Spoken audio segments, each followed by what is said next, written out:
Welcome back to Hodge Podge here on this first day of December. Our guest, Kelly Blackledge with the Tamarack National Wildlife Refuge. Kelly, we opened up the show talking about things getting fat out at the refuge. Well, we want to talk a little bit about not getting fat. A lot of activities going on at the refuge.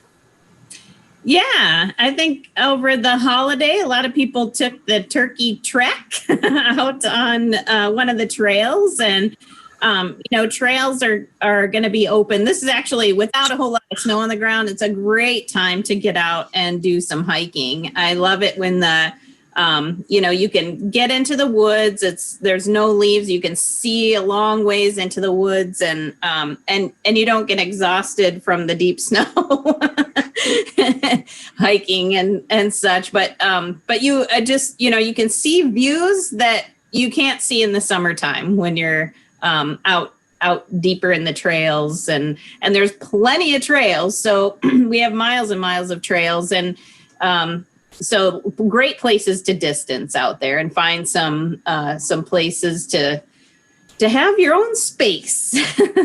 And then I did mention ice fishing. So there are 5 lakes on the refuge that are open to ice fishing. Probably the 2 most popular are Tamarack Lake, and that does have 3 to 4 inches of ice on it. There's no such thing as safe ice, but there is. Folks have been walking out and doing some ice fishing on Tamarack Lake. I'm sure Waboos Lake is also has plenty of at least that much ice on it as well, and that's been a really good ice fishing lake. You can also go to 2 Island, and Pine Lake is open in the wintertime for fishing.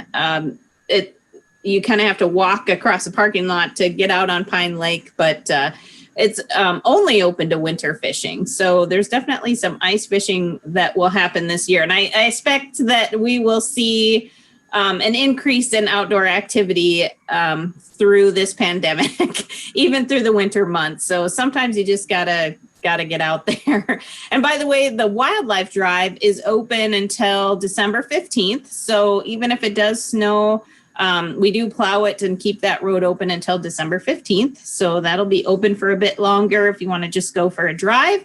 And then once we do get some snow, and some of us are kind of looking forward to playing in the snow. I'm with you on that.